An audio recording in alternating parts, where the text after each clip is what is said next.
Hello and welcome to another episode of Earth911's Sustainability in Your Ear podcast. I'm Mitch Ratcliffe, and this is another innovator interview. And today we're joined by Vikram Aggarwal, who is the founder and CEO of EnergySage, which is a home solar consultancy, essentially. They give you free advice about how to find the best deal for solar. Vikram, welcome to the show. Thanks for being here. Thank you, Mitch. I appreciate this opportunity. That's great. Now tell us about EnergySage. What do you do and how do you do it? Yeah. So Mitch, think about EnergySage as the Expedia or Kayak for solar energy systems. Great. What that means is we are an online marketplace for solar energy systems. So let's say if you were interested in installing a solar energy system on your home or on your business, you shop through us. Just like you would on an Expedia or a Kayak. So the way the process works is, say if you were interested in installing solar, you sign up on EnergySage, you create an account. It literally takes you 2 minutes. We ask you about where your property is, your address. You identify your property on a Google map. And then we ask you about how much money you're spending on electricity. What are your average monthly bills? And then we ask you if you have any kind of preference as it relates to solar. Are you looking for certain kind of solar panels or inverters or battery storage systems? And or if you are looking for a certain kind of financing. You can say, I have some preferences, or you can say, I don't know enough, bring me my options. Bring me all my options. Right. And I've been through the process, and it's extremely simple and fluid. I got through it, like you said, in a few minutes of configuration, and the feedback that I've received about my home, which unfortunately is covered by trees, and so I'll have to cut them down to go solar. It was easy to understand. I got a set of pricing that I could look at and consider. And also your preferences were really important to me, because one of our criteria is that we want a shingle rather than a panel. And, we know that that's a little further out in terms of our financial capabilities and where the market is today. So it has been very, very pleasant to go through. And in fact, Earth911 will be promoting EnergySage as a source of this information across the site, because we think you're doing such a great job. Thank you. How did you get started with business? What got you into solar? Yeah, a couple of things. Growing up, I was always passionate about starting my own business. Family has been a family of entrepreneurs. So that was one area. The second thing was I'm also an environmentalist. So I'm very concerned about where things stand in terms of climate change and how fossil fuels are very damaging to our environment, and they're not the right fuel for our future. So I've always been interested in renewable energy technologies. Had learned about those growing up. So in my last corporate job, that was in the mid-2000s, I got a chance to learn about solar again. I was in the investments space, and I was investing for my employer in the solar industry, and got a chance to learn about solar. But back then, solar was quite expensive. In 2005, solar panels were $5 a watt. And for most of your listeners, that does not mean much. But enough said that they were very, very expensive. And today, the same solar panels are below 50 cents a watt. So prices have come down dramatically.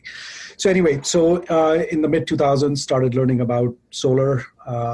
Saw that there was an increasing interest in solar energy. But most people did not really understand, most homeowners and most businesses did not really understand how solar worked, what it cost, how much financial savings it can achieve, and how should they go about evaluating their options. So I saw this as an opportunity, left my corporate job at the height of the recession, and started EnergySage. Well, they say all the best businesses start and turn. So hopefully that will be true here. Certainly 10 years you are. Now, where would you say we are, since you described an almost Moore's Law-like decline in the price of panels? It's going down by 50 to 100% per year. and you just recently sent out a mail that I was reading about where we are today and where the world expects to be by 2040.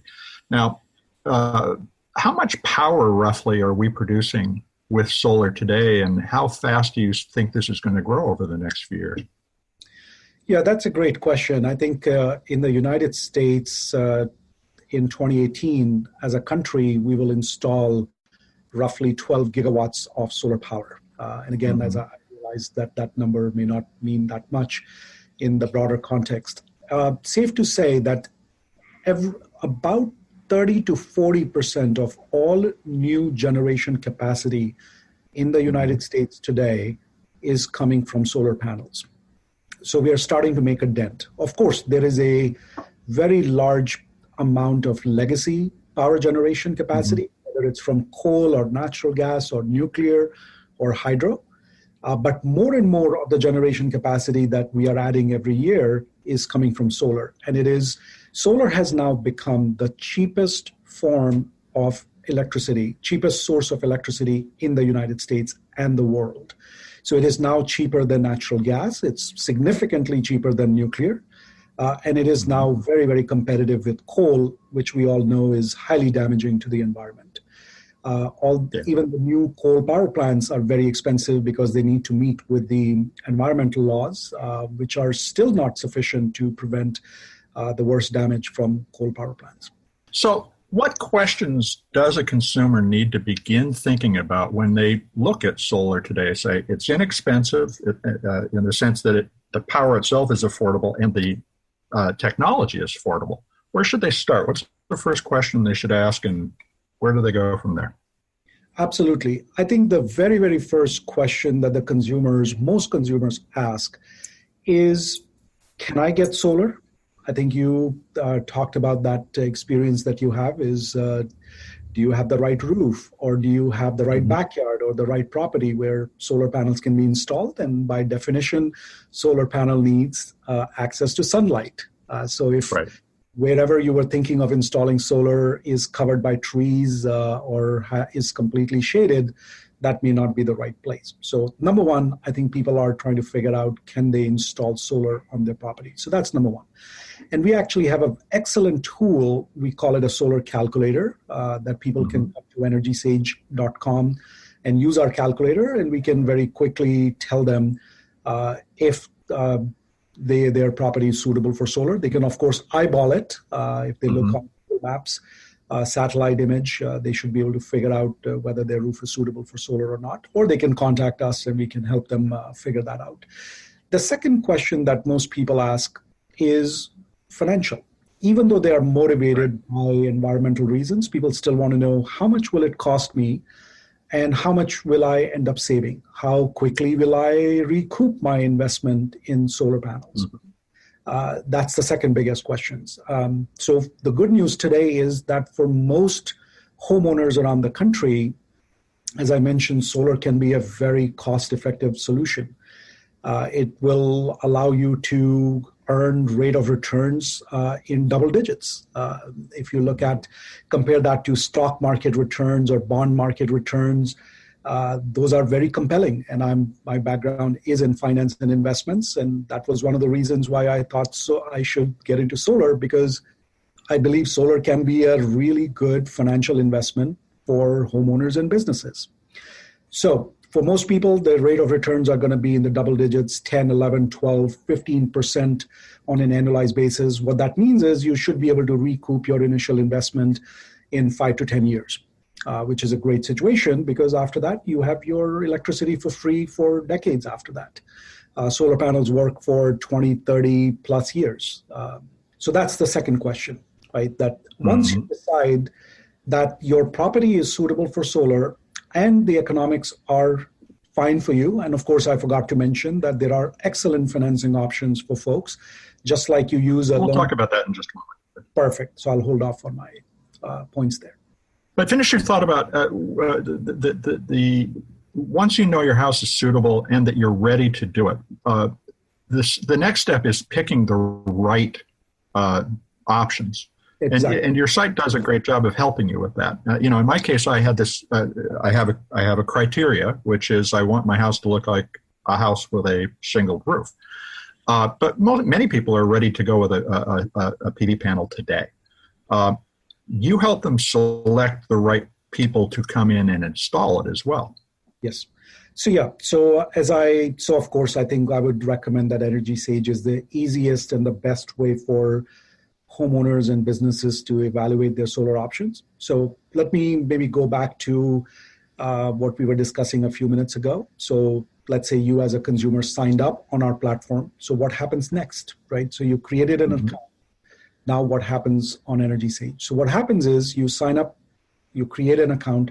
Somebody at EnergySage will make sure that your property is suitable for solar. And if it is not, we will let you know. We will get back to you with questions and other options. But if your property is suitable for solar, we now include that in our marketplace. What that means is we have a number of installers that are serving your market. They will be notified that Mitch is now looking for a solar panel, solar energy system for his house. Please provide a quote. These installers are all highly qualified, experienced solar companies. We have pre-screened them. And typically what will happen is about a half a dozen of these companies will create a custom quote based on looking at your property, looking at your electric bill, and will recommend the right size of the system for your property that would fit on your roof. And those quotes are now coming to you through our platform. All these quotes are then standardized. They are presented to you in a apples to apples format, so you can easily and quickly compare your options. So we are essentially helping you make three decisions. Number one, equipment. What brand and model of solar panels or inverters and even batteries should you select? Number two is what kind of financing you should pick. Different companies may offer you different kinds of financing. They may offer you loans of different kinds or leases and power purchase agreements. We basically help you understand what the pros and cons of the different financing options are, how much you will end up saving using the different options. And number three is, of course, the contractor themselves. So as you know, no two contractors are alike. We help you understand what the rating and reviews of these contractors are, how many installations they have done, what kind of warranties they're providing, how far are they from your own property. We know that a lot of our customers prefer local providers, so we actually tell you how far this company is from your home or your business. So essentially what we are doing is we are giving you the right amount of information in a very transparent fashion, so you can evaluate your options in a very informed manner. And if you have questions, you can always contact us through email, chat, or phone calls, or you can contact the installers directly. The best part is you don't need a phone call to make this decision. You get all this information. We don't ask for your phone number, and we never share your email address with any of these solar companies. So you are in control. You decide when you want to talk to anybody and how you want to engage with them. Right. Now let's talk about the financing, because you have a wide range of options, and you mentioned a couple of them. The fact that you could get a loan, that you could lease it, and also the power selling opportunities, and that's really that's a forest of questions for the typical consumer to dive into. But let's talk about incentives, because that's an area where solar incentives are changing rapidly because of the widespread adoption. And another thing that we have is from a state-to-state basis, and you guys help with this as well. The incentive programs vary, and sometimes, as in the case in Washington State where I'm located, they run out of money until the next time the legislature will fund them. How do we understand as consumers the options, and particularly the tax benefits that we're going to have if we install solar? Absolutely. I think this is a great question and a very timely question. Number one, the biggest incentive that is available to practically everybody in the country is something called the ITC, Investment Tax Credit. This is a federal investment tax credit that is equal to 30% of the price that you pay for the system. So let's say if you paid $10,000 for your solar energy system, you can now reduce the amount of taxes that you owe to the federal government by $3,000. That's a great incentive. Everybody can benefit from it. This incentive is actually getting reduced starting in 2020. So in 2019, it's the last year when you can get the full 30%, and then it will start stepping down and will go away by 2022. So we have about another 3 or so years, just about 3 years before that incentive runs out. So that's the biggest incentive. Then this next set of incentives are at the local level. So whether your utility or your state might be offering incentives, they could come in various forms. It could be a cash rebate. In case of, for example, customers in North Carolina, customers of Duke, which is one of the biggest utilities in North Carolina, they are getting offered a few $1,000s as a cash rebate. So in addition to those $3,000 that I just mentioned that you get from the federal government, Duke is actually giving you another $1,500 or $2,000 to offset the cost of your solar installation. And sorry, just to finish off, I think in the state of Washington, the incentive structure is a little bit different. You actually get a higher payout. Because you are generating electricity using solar, each kilowatt hour or each unit of electricity that you produce gets a higher price from the utility. But that program, as you mentioned, ran out of money this year. Hopefully it will be renewed in 2019. But the best way is, I think you can use EnergySage to learn about what are the incentives. We have a lot of information about those. Or you can contact us or sign up on our platform, and we can inform you about what kind of incentives are available in your market. And just generally, and I know that every home in business is unique, but what would somebody be expecting to pay to put in solar to support a 2,500 to 3,000 foot square home? Yeah, that's a great question again. So the first thing that drives the cost of solar is how much energy do you use? For example, yes, you may be living in a 2,000 or 3,000 square foot home. First of all, it depends where that home is. So I'll take an example, contrasting example. Let's say you were in LA or in Massachusetts or in Boston, right?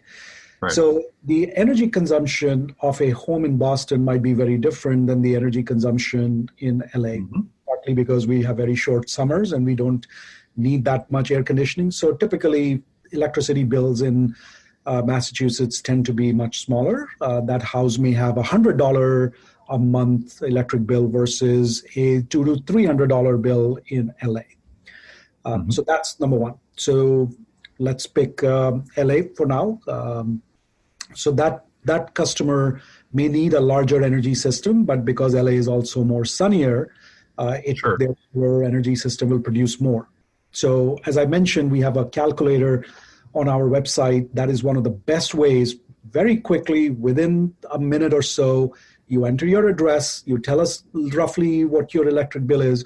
We can spit out very quickly what the economics is going to look like, how much solar will cost you, and how much money you will save. And this is no obligation. You don't have to sign up or give us your email or anything like that. So that is one of the best ways of doing this. Typically, what we are seeing is, for most customers, solar energy systems cost anywhere between $10,000 and $25,000, depending on the size of the house, size of your electricity bill. I know very broad range, but it's very hard to say what the cost might be. And weather is variable, location is variable, and those are things that people need to understand. And your site does a great job of simplifying that for them. The next thing I want to ask you about is, where do you see solar technology going in the next few years? For instance, will I get an affordable shingle-oriented approach or design for my roof?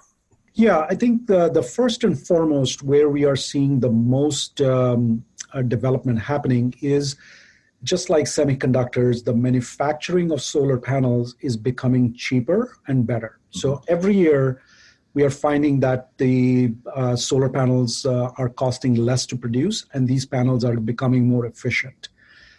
So call it the bang for the buck is getting better.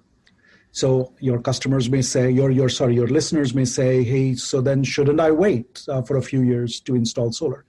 That is, of course, an option, but guess what? As I mentioned, the incentives are going away.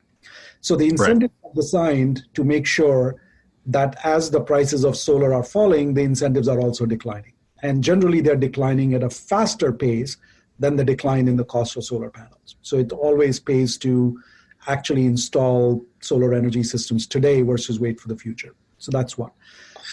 On your specific question about solar shingles have been on the wish list of a lot of folks, both in the industry and the consumers. But what we have found, the industry is still finding it very challenging to build a cost-effective, well-performing solar shingle product. Tesla has been trying, but has not been that successful so far. It's very expensive. It can be 2 to 3 times more expensive than traditional solar panels, and it traditionally produces much less electricity. And Elon Musk just can't pay attention to one project at a time, so it's not getting done. That's true too. So I think what we recommend is for folks, I think it is like thinking, the way I think about this is, I like Ferraris. They look really good. They give 5 miles to a gallon. But I think for me, the sensible option is to buy a very nice Honda Accord. Yeah, I think that's a great way to put it. And I had been thinking about the auto analogy earlier when we were talking about the variability in the cost. Certainly the $10,000 and the $25,000 system can be very different in terms of the amount of storage you have, for instance. In terms of traditional panels, do you see any major innovation coming in the next few years, such as the ability to put them on more roofs or to put them on more types of roofs, as well as to be able to capture more solar energy at an angle? Absolutely. I think so. The biggest difference, as I mentioned, is they are becoming cheaper. So when I started in this industry a bunch of years ago, they only recommended putting solar panels on the south-facing roof because that was the most cost-effective location to install a solar panel. But as solar panel prices have declined, it makes a lot of sense to now put solar on east and west-facing side of your roofs. Because the cost is so low that even though you get maybe a few points lower production out of those panels, it is cost justified. And I think you're going to start seeing that people will start installing solar on even north-facing roofs in the future as the cost keeps coming down. The other thing is they're becoming more efficient. As I mentioned a few years ago and now, typical panels are now generating about 20 to 30% more power than they used to in the past. We are seeing much better quality panels being made. There's something called bifacial solar panels. These are panels that can absorb light from both directions, both in the front and the back. They can be even another 10 to 15% more productive than traditional solar panels. So there's a lot of innovation that is going on in the silicon-based solar panels to fit more cells in the same space, get more electricity out of the same surface area. And these panels can now last 30, 40 plus years. They are very, very durable, very well made. And this is not like buying a phone that is going to be obsolete in 2 years. Those solar panels will continue to produce this. And that's something I think a lot of consumers think about is it's similar to buying a PC. I'm going to have to replace it. But this is not a replacement purchase. No, this is not. These solar panel systems are designed to run for 20, 30 plus years. Their warranties are now 25 years. And panels, there are examples of panels that were installed back in the 60s and 70s, 1960s and 1970s, that are still producing power. It's amazing. Right. These are very, very durable. Well, Vikram, this has been a really informative conversation, and I'm looking forward to continuing to offer access to EnergySage on Earth911 and encourage people to get in there and start learning about their options. Thanks very much for joining us on the show today. Thank you, Mitch. I really appreciate this opportunity. Well, folks, that was Vikram Aggarwal, who is the founder and CEO of EnergySage, and EnergySage.com is the location you should go and check out right now before you even hang up this podcast. This is Mitch Ratcliffe, Earth911's Sustainability in Your Ear podcast. We'll be back with another innovator interview next week. Thanks all for listening. Take care.